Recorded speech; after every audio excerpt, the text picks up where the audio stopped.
What is up, guys? TopTierYugioh here, and today I just want to share with you an updated Orcust deck profile for the June 2020 ban list. This is post-eternity code, so I have a couple of changes that I made to the previous list with the addition of Girsu, and a few other changes that I just want to talk about as well. And so, I think the main thing to think about with Orcust is that it is a combo deck, but at the same time, it's difficult to function in this current format because of the existence of Adamancipators and Eldlich, which are, in some ways, especially Adamancipators, superior combo decks.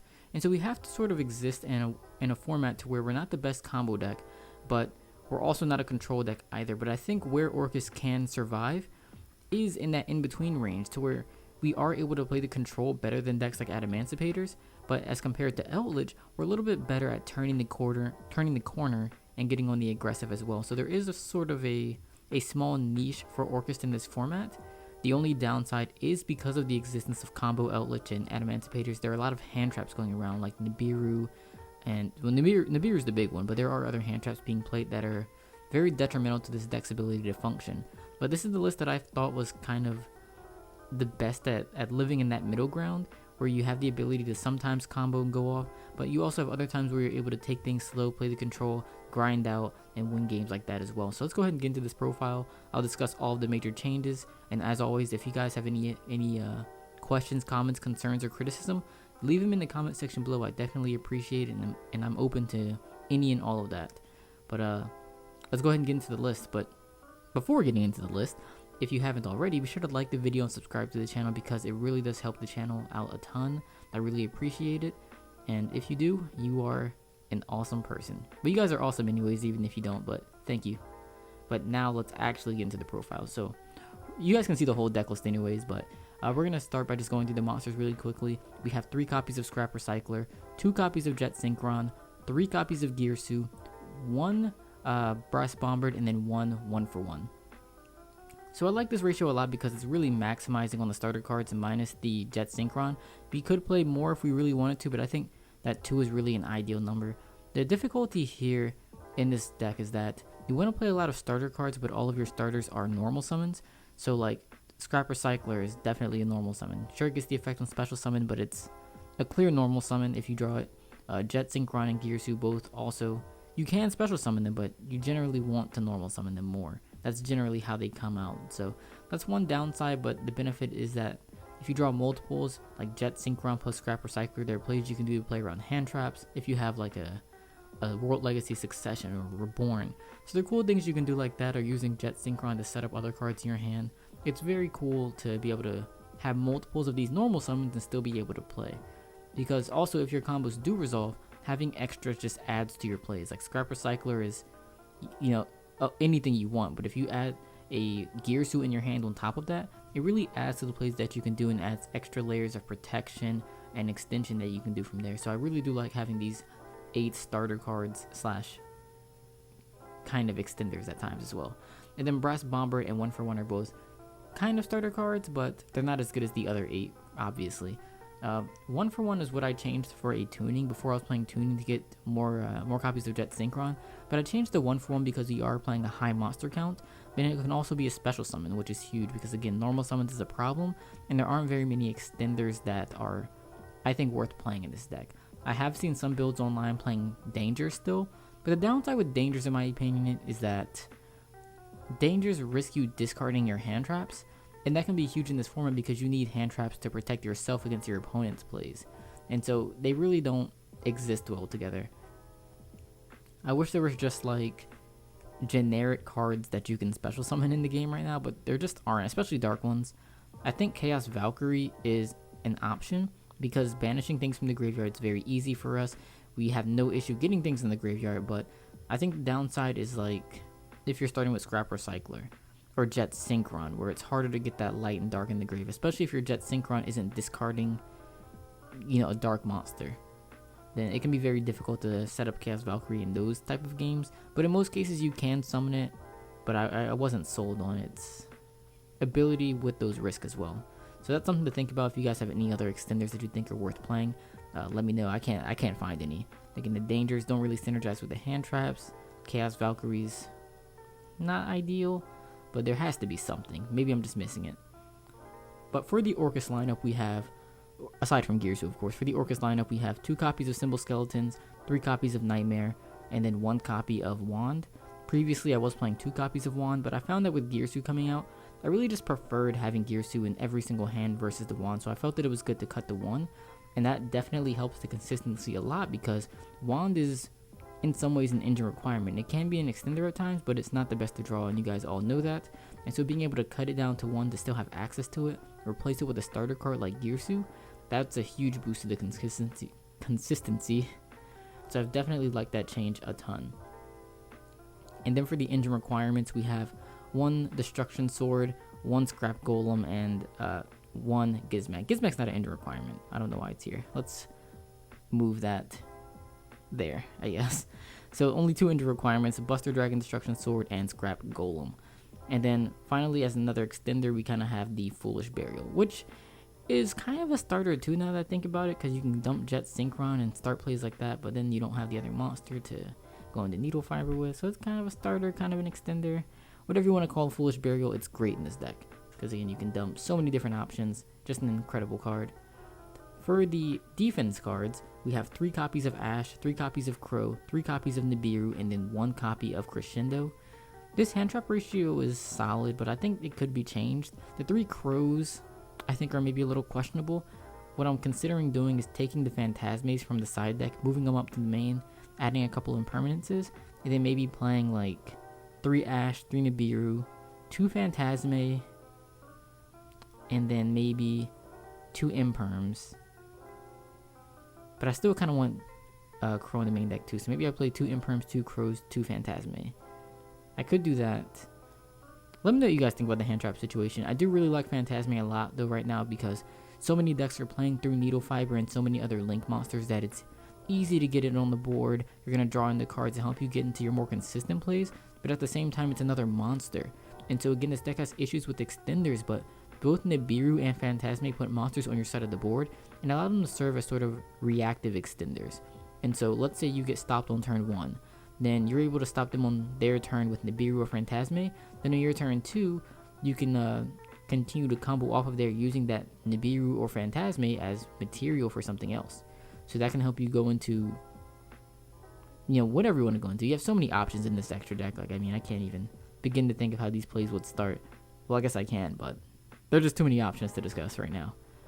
But moving on to the spell lineup, we have 2 copies of Allure of Darkness, 2 copies of Orchestrated Return, 2 Pot of Desires. I just realized I'm not even following along with the mouse. 2 copies of Pot of Desires, 1 Orchestrated Babel, Field Spell, however you pronounce that, I still don't know, 1 World Legacy Succession, Instant Fusion, and Monster Reborn.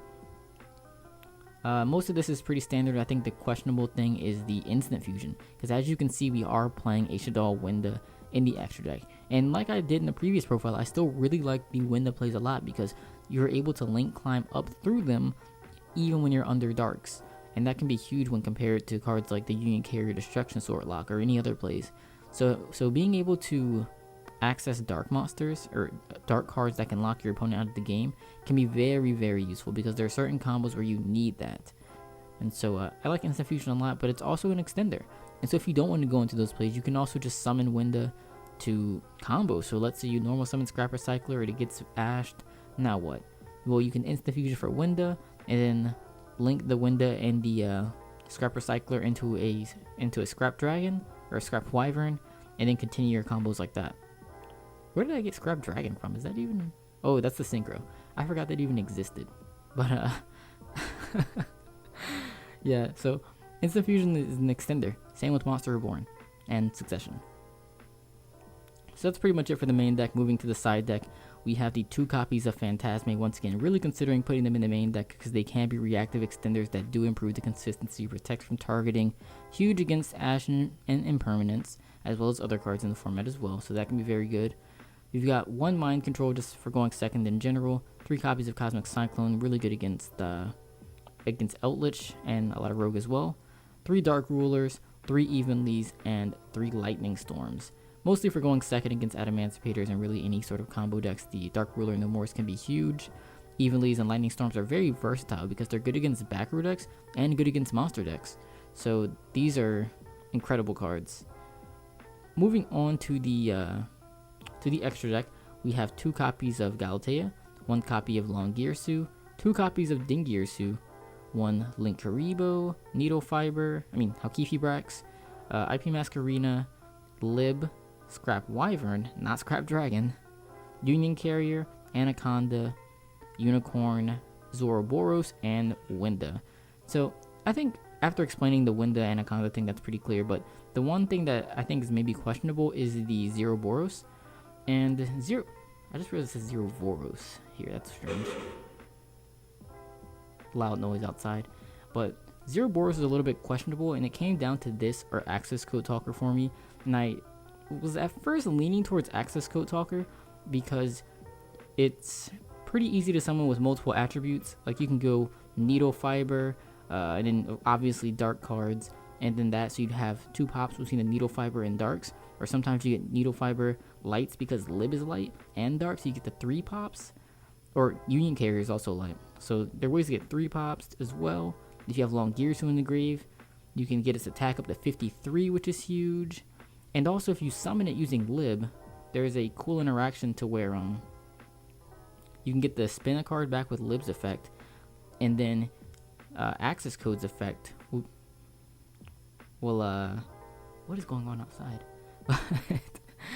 Access Code's effect can protect them from being able to chain or respond to it, which means they won't be able to respond to Lib's effect either. But Access Code is definitely a really cool option. I just thought the Zoroboros was a little bit better because while Access Code can get to 5300 attack, Zoroboros can also get to very high attack. Assuming we summon Gizmek 1 time, that's 8 cards banished, 8 times 200 is 1600, putting it at 46. Gizmek twice can put it at, 16 times 2, 32, so 62. Not to mention your other Orcust cards that are getting banished, Desires, etc.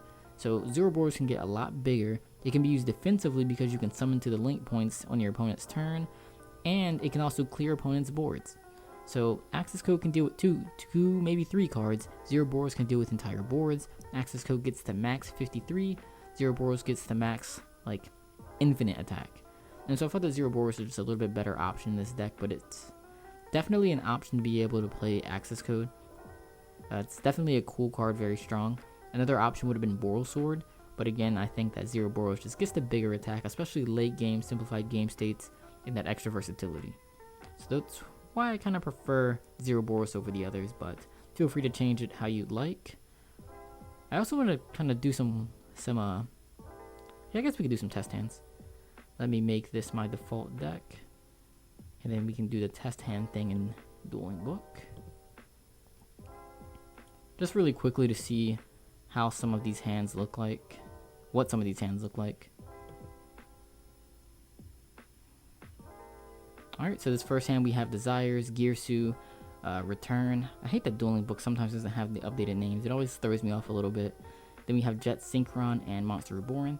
Just with this hand right here, Jet Synchron by itself is... Jet Synchron Girsu is a really strong play because we can go Needle Fiber summon Brass Bomber summon Girsu dump whatever we want, and get into some really strong plays. And then we also have the Desires as well as the Monster Reborn to kind of follow up our plays with, or to extend if we get hand trapped. So that can be very valuable, especially if we get Nibiru, then this can be very good. Another kind of thing we can do to play around that is, let's say we're playing around Nibiru and we decide to activate Return first, get this engraved, or we could activate it later, doesn't really matter, but draw into a second Girsu, and now we go ahead with some Jet Synchron plays, right? So let's say we get through our Jet Synchron plays. Jet Synchron summon is 1, Linkuriboh is 2, Jet Synchron again would be 3, Brass would be 4, then whatever else we summon is 5. At that point, we haven't even used Girsu's effect yet, so we can Monster Reborn back to Girsu, that we discard it for the Prime, and then use Girsu's effect and continue from there. That could be huge. Or yeah, there's a lot of plays we can make here, really. Let's go ahead and do another hand. I just want to do a couple of quick test shuffles to show you guys what these hands look like and how it kind of plays out. This hand, the deck is really consistent for sure. So in this hand we have Scrap Recycler and Scrap Golem. Having Scrap Golem in hand obviously kind of sucks, but there's still ways you can do the play, or some plays even with it in hand. although it is definitely non-ideal. Instant Fusion's good because you do have that extender if you need to, or if you just want to end on a basic play, you could also just Instant Fusion out the window and protect it with a Dingirsu. But yeah, for this play, I guess for those of you who don't know, what you would do is you would scrap Recycler, and then you'd use the scrap Recycler to dump Jet Synchron. And then for the Jet Synchron, you discard the Golem. So now from here, when you're using your scrap Wyvern, you can just bring back the Golem, and that can bring back Recycler, and then, you know, go through all the plays like that. So even if you draw a Golem, you're still able to do some pretty strong plays. Let's do a couple more little quick test hands. This hand, the scrap Recycler saved it. I was gonna say this hand is not good at first, but this saved it. So you would just scrap Recycler, then go through your entire combo like that. One thing to note is that even though you drew Destruction Sword, Union Carrier can equip from hand. I was watching a duel the other day where someone forgot that, and they didn't attach it, because I guess they only thought it did it from the deck. But you can, let's see, I'm pretty sure you can equip it from hand. Yeah, you can equip one monster from your hand or deck, the same whatevers. So even though you drew Destruction Sword, you're still able to do your combo the exact same, just like the same with the last hand. If we drew Golem, we're still able to do the same. And that's one thing I definitely like about this deck, and it's quote-unquote bricks. Even when you draw them, you're still able to combo exactly the same, as long as you draw your starters. That's the key, just drawing your starters. And that's why I maximized on playing most of them. Minus Jet Synchron, obviously, because we don't want too many. I felt that 8 was a good number of, like, the major starters. But yeah, hopefully you just don't get hand trapped here. That'd be the one thing to be considerate of. Like, if you get hand trapped, your turn really ends. Then on your next turn, you draw into, well, Jet Synchron because they're so good. But even at that point, it'd be very difficult to get anything significant going without any Orcust cards. You really want to have like a Girsu or a Nightmare to get into your engine, so that you could summon something off of the Brass Bomber that you end up summoning out of the Halkifi Brax. That would be ideal. However, just getting into your Orcust engine by itself because you get that Brass Bomber, it is better than nothing. Be nice if we had, well, that'd be good too. So let's do maybe one more hand. And if you guys want to see me play out some of these hands actually, or do some duels, I could do that as well. But I'm just trying to keep this video from not getting too long. I know most of my videos are like 20-25 minutes. I don't want to do that with this one. So this next hand. We have Girsu, Nibiru, Field Spell, Golem, and Desires. Hand is tricky because we really only have Girsu as a main starter play. That's okay, not the best. I think we really want the Desires though, just to see what we get. There's really nothing that I'm too worried about banishing here since we already drew the Golem. So let's see how this works out for us. Because Girsu by itself isn't much. Let's see, Crescendo, at least we didn't banish it, and Scrap Recycler, great. So let's see what we banished off of that. We banished 2 Recyclers. Banishing the Wand hurts a little bit. Banishing these are fine because we only banished 1, like Cymbal Skeletons. We still have another one in the deck, that's fine. Banishing the Instant Fusion can also be impactful because that means we're not going to be able to do our Anaconda window play. That's something to keep in mind, but the main thing here is the Wand. We can make up for it, but it kind of stinks. But from here, we're just doing basic combo pretty much. So you normal summon the Scrap Recycler, use this to dump Jet Synchron, discard that, bring it back. Same thing as the last play. Pretty solid hand, and it's nice that we already drew the Field Spell and the Crescendo. If you want to play around hand traps, play around the Nibiru, something else we could do is just normal summon Girsu, use both of the effects, use that token to go into Galatea, and then your Galatea would be live. Because we'd have the Crescendo in hand, we can maybe set a return. Yeah, I mean, I guess that's the only thing you could set. But we'd be in a pretty good position like that. I mean, not amazing, but we would have at least Nibiru and Crescendo, which is better than nothing. It's better than doing this play and getting Nibiru ourselves for getting hand trapped. So the safe play would definitely be Girsu there.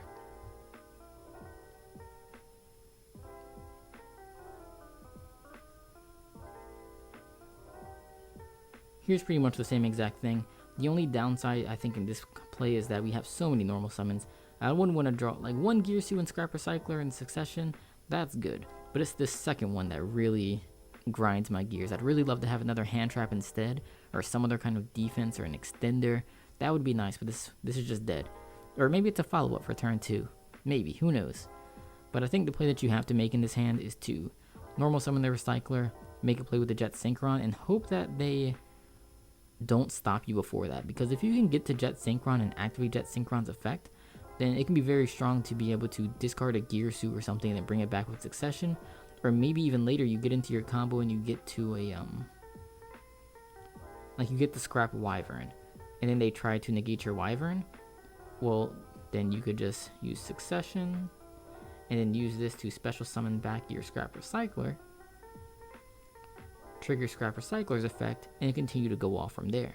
So you have a bunch of plays like that. And this is one of the reasons I've actually considered upping Succession to maybe 2, but at the same time, I really don't like how, I mean, it's a good card, don't get me wrong, but I really dislike how you have to get going in order to start using it.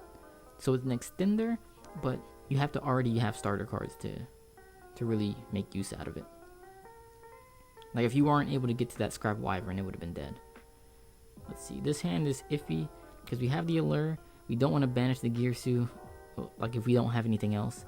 Like we don't want to put ourselves in a position to have to banish Girsu or Crow. That kind of sucks, so I think you have to Desires first. Again, not really much we're worried about banishing. We're going to be fine unless we banish Golem. Even then, it's not the end of the world. This just gives us more potential darks. And then what do we banish? Destruction Sword. We banish the Wand again. That kind of sucks. One Nightmare is fine. One Girsu, one Jet. These are all fine.